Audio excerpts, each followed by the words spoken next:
شروع کرتا ہوں اللہ کے نام سے جو بڑا مہربان نہایت رحم کرنے والا ہے۔ اور لوگوں میں سے بعض ایسے بھی ہیں جو کہتے ہیں کہ ہم اللہ تعالیٰ اور آخرت کے دن پر ایمان رکھتے ہیں، مگر وہ مومن نہیں۔ وہ اپنے خیال میں اللہ تعالیٰ اور مومنوں کو دھوکہ دیتے ہیں، حالانکہ حقیقت میں اپنے آپ ہی کو دھوکہ دیتے ہیں، لیکن وہ سمجھتے نہیں۔ ان کے دلوں میں نفاق کا مرض ہے، پس اللہ تعالیٰ نے ایسے لوگوں کے مرض کو اور بڑھا دیا اور ان کے لیے دردناک عذاب ہے، اس لیے کہ وہ جھوٹ کہتے تھے۔ اور جب ان سے کہا جاتا ہے کہ زمین میں فساد نہ پھیلاؤ تو کہتے ہیں ہم تو فقط اصلاح کرنے والے ہیں۔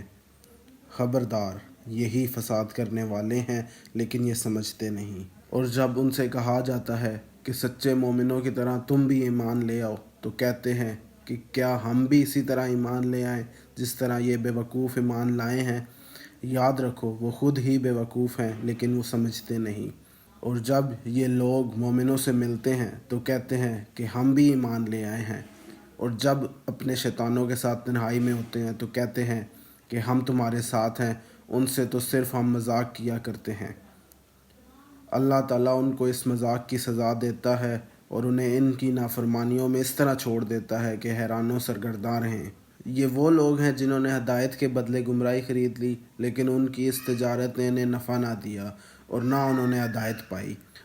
ان کی مثال اس شخص کی سی ہے جس نے اندھیروں میں آگ جلائی،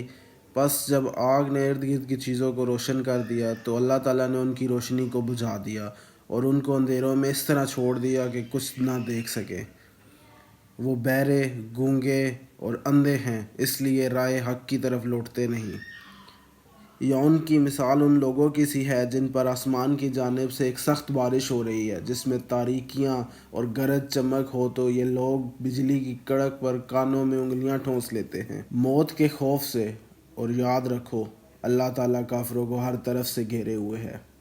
قریب ہے کہ آسمانی بجلی ان کی بینائی اچک لے، چنانچہ جب کبھی ان کے لیے روشنی ہو جاتی ہے تو اس میں چلنے لگتے ہیں، اور جب ان پر اندھیرا چھا جاتا ہے تو رک جاتے ہیں۔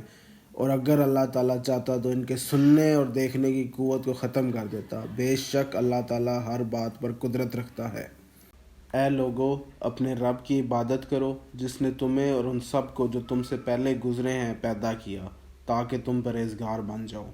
وہ رب جس نے تمہاری خاطر زمین کو فرش اور آسمان کو چھت جیسا بنایا اور آسمان کی جانب سے مینا برسایا، جس کے ذریعے تمہارے کھانے کے لیے طرح طرح کے پھل پیدا کیے، پس کسی کو اللہ کا شریک نہ بناؤ،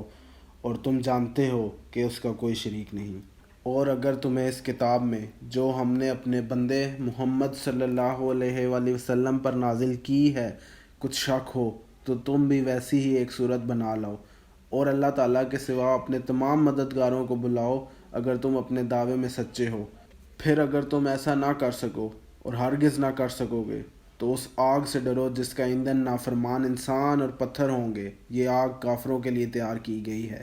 اور اے نبی، ان لوگوں کو جو ایمان لائیں نیک عمل کریں خوشخبری دیجیے کہ ان کے لیے ایسے باغ ہوں گے جن کے نیچے نہریں بہہ رہی ہوں گی، اور جب ان کو ان باغوں میں سے کوئی پھل کھانے کو دیا جائے گا تو کہیں گے یہ تو پہلے بھی ہمیں دیے جا چکے ہیں، اور ان کو دنیا کے پھلوں سے ملتے جلتے پھل دیے جائیں گے، نیز ان باغوں میں ان کے لیے پاک عورتیں ہوں گی اور وہ ان میں ہمیشہ رہیں گے۔ بے شک اللہ تعالیٰ اس بات سے نہیں جھجکتا کہ وہ مچھر یا اس سے بھی زیادہ حقیر چیز کی مثال بندوں کو سمجھانے کے لیے بیان کرے۔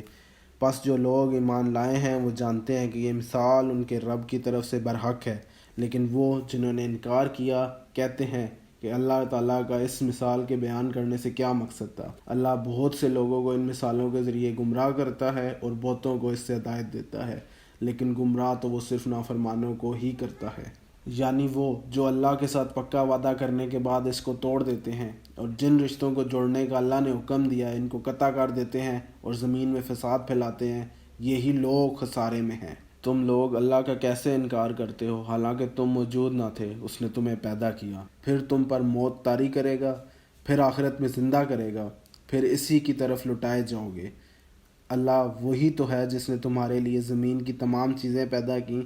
پھر آسمانوں کی طرف توجہ فرمائی اور 7 آسمان ترتیب دیے،